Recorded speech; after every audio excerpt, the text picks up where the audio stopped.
Hello friends, welcome to my YouTube channel education point. आज हम आपके जो सीटेट एग्जाम होने वाले हैं दिसंबर में, उसके लिए इंग्लिश पेडागोजी के मोस्ट इम्पॉर्टेंट क्वेश्चंस को विथ डिटेल्स समझेंगे, जो कि आपके एग्जाम पॉइंट ऑफ व्यू से काफ़ी इम्पॉर्टेंट होने वाले हैं, क्योंकि बहुत ही अच्छे लेवल्स के क्वेश्चंस लिए हैं मैंने इस वीडियो में। तो इस वीडियो को एंड तक ज़रूर देखिएगा, काफ़ी इम्पॉर्टेंट क्वेश्चंस हैं ये सभी।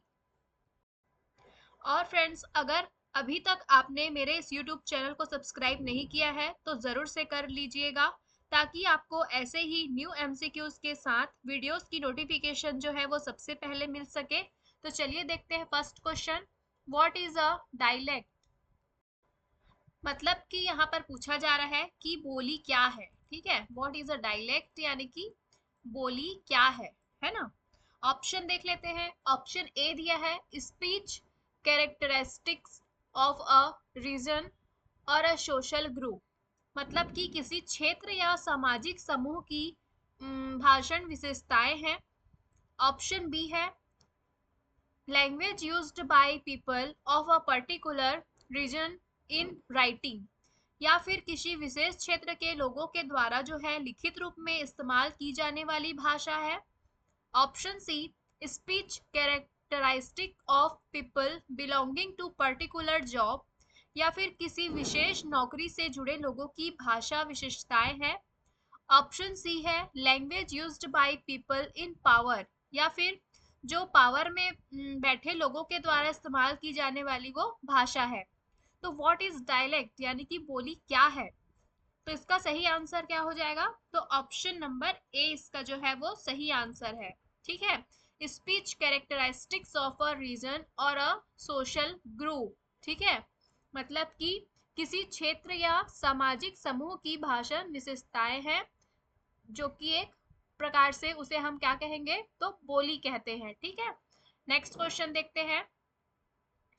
A teacher writes the names of the objects in the classroom on the objects in the languages of learners in English and in another language known to learners. What does the teacher try to do here? मतलब कि पूछा जा रहा है यहाँ पर कि एक शिक्षक जो है, एक शिक्षक कक्षा में वस्तुओं के नाम विद्यार्थियों की भाषा में, अंग्रेजी में तथा विद्यार्थियों को ज्ञात किसी अन्य भाषा में लिखता है। ठीक है, जिसे जो है विद्यार्थी जानता है। ठीक है, यहाँ शिक्षक जो है क्या करने का प्रयास करता है? ऑप्शन देख लेते हैं। ऑप्शन ए है, introducing the letter of the alphabets to learners. यानी कि विद्यार्थियों को जो है अल्फाबेट यानी कि वर्णमाला के अक्षरों से परिचित कराना। Option B, creating language awareness among learners. या फिर शिक्षार्थियों में भाषा के प्रति जो है वो अवेयरनेस यानी कि जागरूकता पैदा करना। Option C, develop and understanding for script awareness among learners. या फिर शिक्षार्थियों में जो है वो लिपि के प्रति जागरूकता विकसित करना। ठीक है, या फिर ऑप्शन डी है, creating language rich environment in the classroom. या फिर कक्षा में जो है वो भाषा से समृद्ध वातावरण तैयार करना। तो शिक्षक जो है क्या करने का प्रयास कर रहा है इस क्वेश्चन के अनुसार? तो वो जो है सभी शिक्षार्थियों के लिए भाषा, कक्षा में जो है वो भाषा से समृद्ध वातावरण तैयार करना चाह रहा है, बनाना चाह रहा है ना। तो ऑप्शन नंबर डी जो है, creating language rich environment in the classroom, ये ऑप्शन जो है वो सही हो जाएगा। नेक्स्ट क्वेश्चन है, authenticity of a text refers to. मतलब इसमें पूछा जा रहा है कि किसी पाठ की जो प्रामाणिकता, ऑथेंटिसिटी जो जिसे हम कहते हैं, से तात्पर्य है। ऑथेंटिसिटी का मीनिंग यहाँ पर हो जाएगा प्रामाणिकता।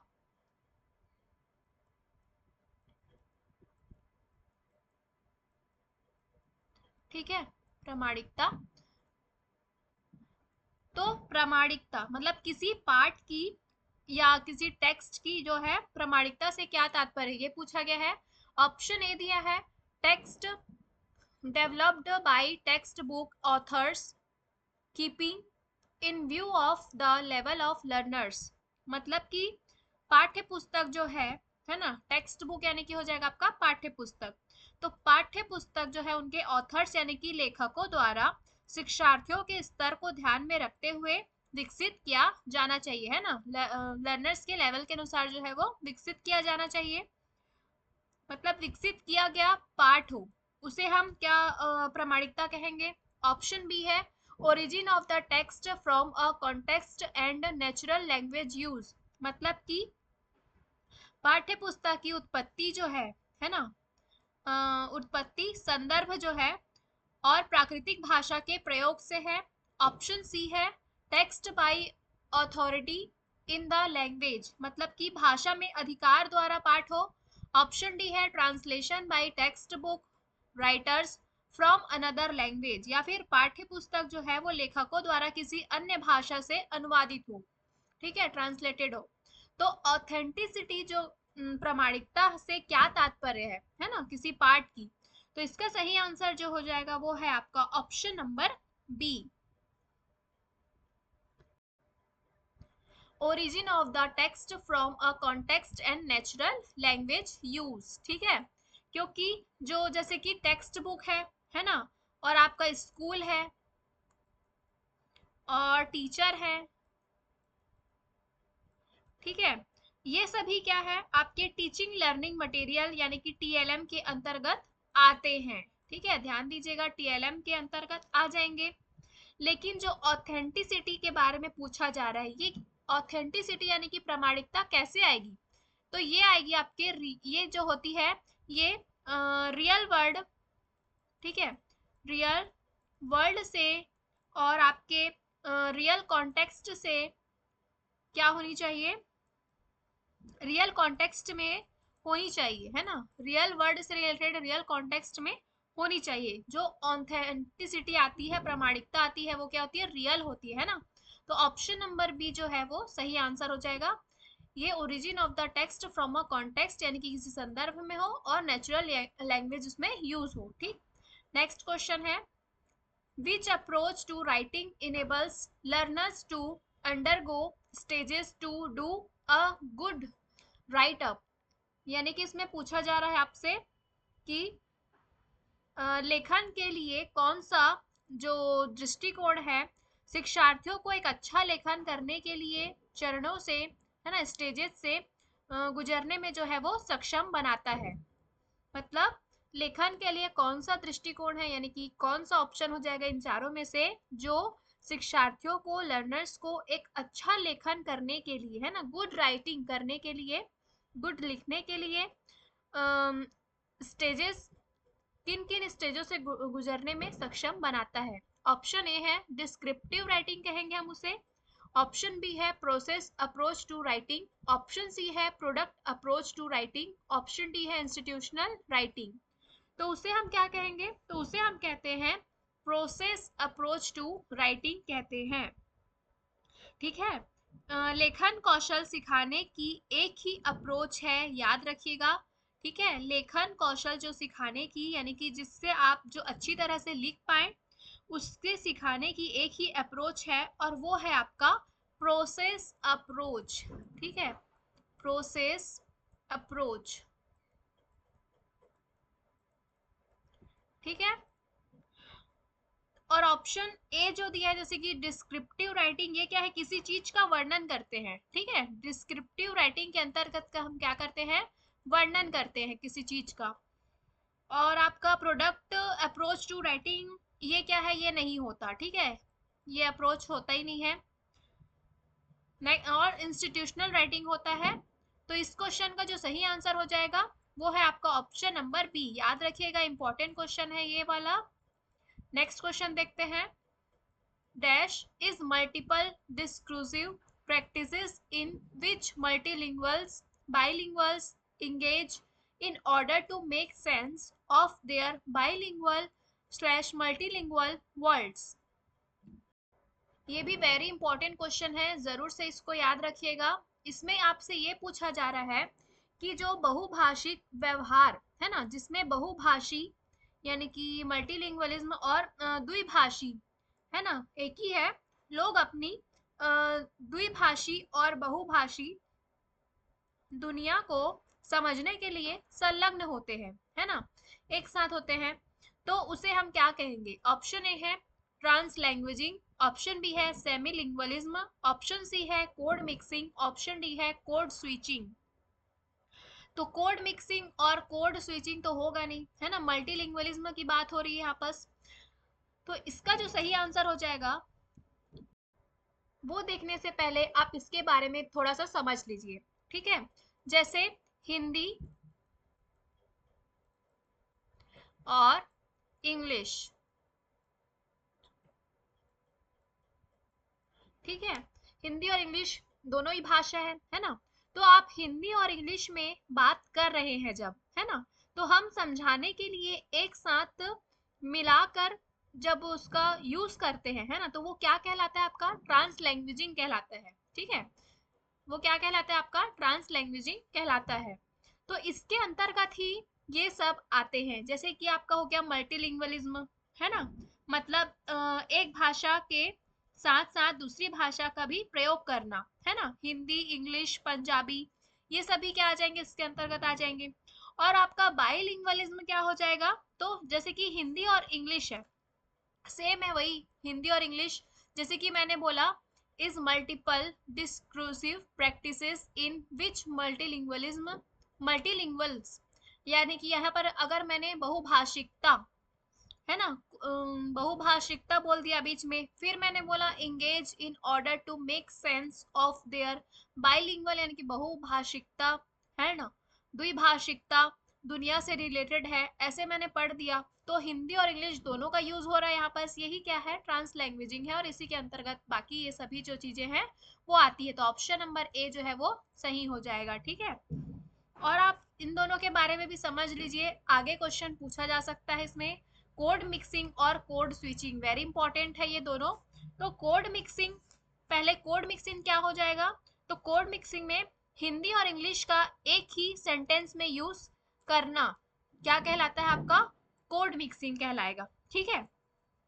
और कोड स्विचिंग क्या हो जाएगा? तो एक वाक्य को पहले हिंदी में पूरा बोलना, फिर उसी वाक्य को इंग्लिश में पूरा बोलना, ठीक है, मतलब हिंदी से इंग्लिश लैंग्वेज में गए हैं आप, है ना, तो ये आपका क्या कहला जाएगा? कोड स्विचिंग कहला जाएगा। पहले आप हिंदी में बात कर रहे थे पूरा वाक्य को, उसके बाद आपने इंग्लिश में उसे स्विच कर दिया, ठीक है, तो ये कोड स्विचिंग कहला जाएगा। नेक्स्ट क्वेश्चन है which of the following language skills are related to expression, मतलब कि निम्नलिखित में से कौन सा भाषा कौशल जो है अभिव्यक्ति से संबंधित है ना, एक्सप्रेशन से संबंधित है। ऑप्शन ए है रीडिंग और लिसनिंग, ऑप्शन बी है लिसनिंग और राइटिंग, ऑप्शन सी है स्पीकिंग और राइटिंग, और ऑप्शन डी है रीडिंग स्पीकिंग एंड राइटिंग। तो कौन सा भाषा कौशल है जो कि आपके एक्सप्रेशन से रिलेटेड है? तो याद रखिएगा, आपके एक्सप्रेशन यानी कि इसको और कई तरह से भी पूछ सकता है, जैसे कि यहाँ पर आपसे पूछ दिया एक्सप्रेसिव स्किल, है ना, एक्सप्रेसिव स्किल पूछ दिया आपसे, या फिर आपसे प्रोडक्टिव प्रोडक्टिव स्किल के बारे में पूछ दिया, ठीक है, या फिर आपसे एक्टिव स्किल एक्टिव स्किल्स के बारे में पूछ दिया। तो ये सभी के बारे में तो आप क्या करेंगे? तो आप अपनी भावनाओं को बोलकर और लिखकर ही प्रकट करते हैं, है ना। तो ये जो सभी के बारे में अगर इस क्वेश्चन में मान लो एक्सप्रेशन के जगह ये सभी दिया रहा है, तो भी उसका आंसर जो हो जाएगा वो है आपका ऑप्शन नंबर सी, क्योंकि आप सभी अपनी जो भावनाएं हैं, है ना, आपको जो लग रहा है वो उसको किस प्रकार किसी दूसरे व्यक्ति के सामने आप प्रकट करेंगे, तो बोल कर ही कर सकते हैं और लिख कर ही कर सकते हैं, है ना। तो ऑप्शन नंबर सी जो है वो करेक्ट आंसर हो जाएगा।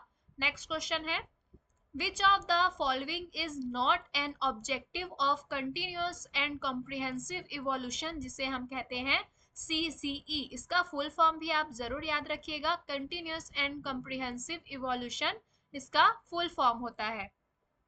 तो इस क्वेश्चन में आपसे पूछा जा रहा है कि एक रचनात्मक कक्षा में, है ना, एक रचनात्मक कक्षा में नहीं, यहाँ पर रचनात्मक कक्षा की नहीं, यहाँ पर कंटिन्यूअस एंड कम्प्रिहेंसिव इवोल्यूशन यानी कि सतत एवं व्यापक मूल्यांकन के बारे में बात हो रही है। तो यहाँ पर ध्यान दीजिएगा, नॉट एन ऑब्जेक्टिव बोला है, मतलब कि सतत एवं व्यापक मूल्यांकन का जो है वो कौन सा उद्देश्य नहीं है, इन चारों में से पूछा है। ऑप्शन ए है, it is a developmental process of assessment, मतलब कि यह मूल्यांकन की एक विकासात्मक प्रक्रिया है। ऑप्शन बी है, to develop cognitive psychomotor and effective skill, यानी कि संज्ञानात्मक मनोप्रेरक और प्रभावी कौशल विकसित करना। Option C, to emphasise memorisation, यानी कि याद करने पर जोर देना। या ऑप्शन डी है, follow up work to improve upon the learning, यानी कि इसमें सीखने में सुधार के लिए कुछ कार्य करना, है ना, इम्प्रूव करना अपने, मतलब कार्य को इम्प्रूव करना, कार्य में सुधार करना। तो कौन सा उद्देश्य नहीं है यहाँ पर सीसीई का, ये पूछा है आपसे, तो वो हो जाएगा आपका ऑप्शन नंबर सी, है ना। क्योंकि जो सीसी है, सतत एवं व्यापक मूल्यांकन, ये जो है याद करने पर, मेमोराइज करने पर जो है वो जोर नहीं देता, तो ऑप्शन नंबर सी जो है वो करेक्ट हो जाएगा। नेक्स्ट क्वेश्चन है, which of the following is an essential part in formative assessment, मतलब कि निम्नलिखित में से कौन सा जो है वो रचनात्मक मूल्यांकन का अनिवार्य हिस्सा नहीं है, एसेंशियल पार्ट नहीं है पूछा है। ऑप्शन ए है teacher, option B student, option C only B, या ऑप्शन डी है बोथ ए एंड बी। तो कौन सा जो है रचनात्मक मूल्यांकन का अनिवार्य हिस्सा है, तो वो क्या हो जाएगा आपका, बोथ ए एंड बी, दोनों ही होते हैं, है ना, टीचर भी होगा स्टूडेंट भी होगा, तो ऑप्शन नंबर डी जो है वो सही हो जाएगा। नेक्स्ट क्वेश्चन है, the term comprehensive in evolution does not include, है ना, does not बोला है, या ध्यान दीजिएगा, मतलब कि इसमें आपसे पूछा जा रहा है कि मूल्यांकन में व्यापक शब्द में निम्नलिखित शामिल नहीं है, इन चारों में से, मतलब, है ना। तो व्यापक शब्द कंप्रिहेंसिव, है ना, कंप्रिहेंसिव यानी कि समझ होता है इसका मतलब कि, ठीक है। ऑप्शन ए है, बोथ स्कोलेस्टिक एंड को scholastic aspect of students growth, यानी कि छात्रों के विकास के जो है शैक्षिक और सहशैक्षिक दोनों पहलू, मतलब कि कॉम्प्रिहेंसिव में, कॉम्प्रिहेंसिव जो इवोल्यूशन है इसमें कौन सा शामिल नहीं है पूछा है ना। तो कॉम्प्रिहेंसिव यानी कि इसका मतलब क्या होता है, समझ या फिर व्यापक तौर पर, ठीक है। तो डज नॉट इंक्लूड यानी कि जो इंक्लूड नहीं है इसमें, ऑप्शन ए देख लिया हमने। ऑप्शन बी है, application of variety of tools and techniques, मतलब कि विभिन्न उपकरणों और तकनीकों का अनुप्रयोग।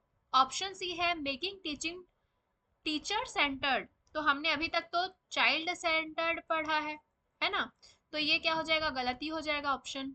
ऑप्शन डी है, to use evolution as integral part of teaching process, यानी कि मूल्यांकन को शिक्षण प्रक्रिया के अभिन्न अंग के रूप में उपयोग करना, ठीक है। तो इसका सही आंसर क्या हो जाएगा, वो है ऑप्शन नंबर सी ही हो जाएगा, क्योंकि टीचर सेंटर तो हमने कभी नहीं पढ़ा है, हमेशा चाइल्ड सेंटर्ड जो है शिक्षण कार्य किया जाता है ना। तो ऑप्शन नंबर सी जो है वो सही हो जाएगा, बाकी ये सभी जो है वो सही है ना। नेक्स्ट क्वेश्चन देखते हैं, what is not true in context of CCE, CCE का फुल फॉर्म जरूर से याद रखिएगा, कभी भी आपके एग्जाम में पूछ सकता है। तो what is not true in context of CCE, ये पूछा है, यानी कि सीसीई के संदर्भ में क्या सत्य नहीं है ना। तो सीसीई का फुल फॉर्म क्या हो जाएगा, तो वो हो जाएगा आपका कंटिन्यूअस एंड कॉम्प्रिहेंसिव इवोल्यूशन, ठीक है, याद रखिएगा। ऑप्शन ए है, it will motivate learning in a friendly environment, मतलब कि यह जो है फ्रेंडली इन्वायरमेंट यानी कि मैत्रीपूर्ण वातावरण में सीखने को प्रेरित करेगा। लेकिन ध्यान दीजिएगा, नॉट ट्रू पूछा है ना, यानी कि कौन सा सही नहीं है कॉन्टेक्स्ट में सीसीई के, ठीक है। ऑप्शन बी है, it will produce average learners, यानी कि यह औसत शिक्षार्थियों का निर्माण करेगा। Option C, it will help learners holistic development, यानी कि यह शिक्षार्थियों के समग्र विकास में मदद करेगा। ऑप्शन डी है, it will reduce the drop out rate of learners, यानी कि यह शिक्षार्थियों की ड्रॉप आउट दर को क्या करेगा, कम करेगा। तो नॉट ट्रू पूछा है, इसलिए इसका सही आंसर जो हो जाएगा वो है आपका ऑप्शन नंबर बी। कौन सा सही नहीं है तो सीसीई के संदर्भ में, तो वो है आपका ऑप्शन नंबर बी।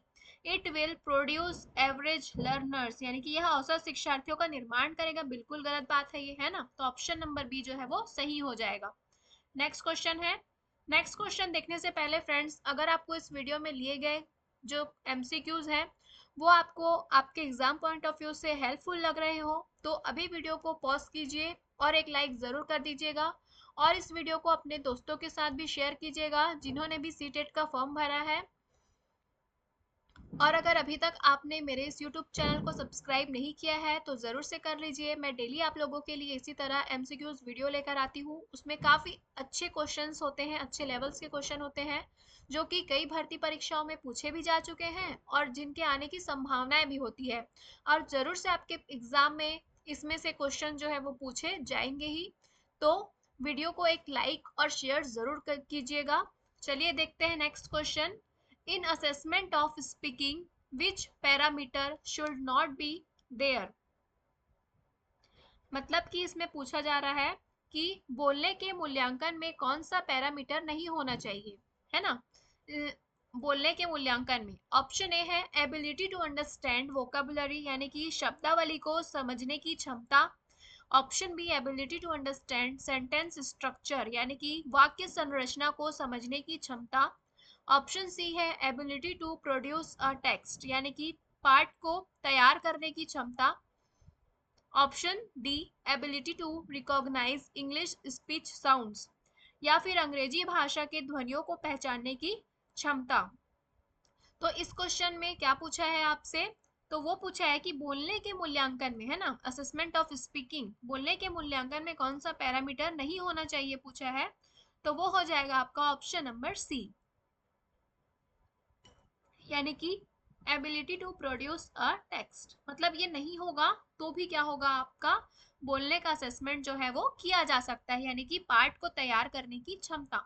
तो ये नहीं होगा तो भी आपका असेसमेंट किया जा सकता है स्पीकिंग का, याद रखिएगा ऑप्शन नंबर सी जो है वो सही हो जाएगा। नेक्स्ट क्वेश्चन है, व्हाइल इवैल्यूएटिंग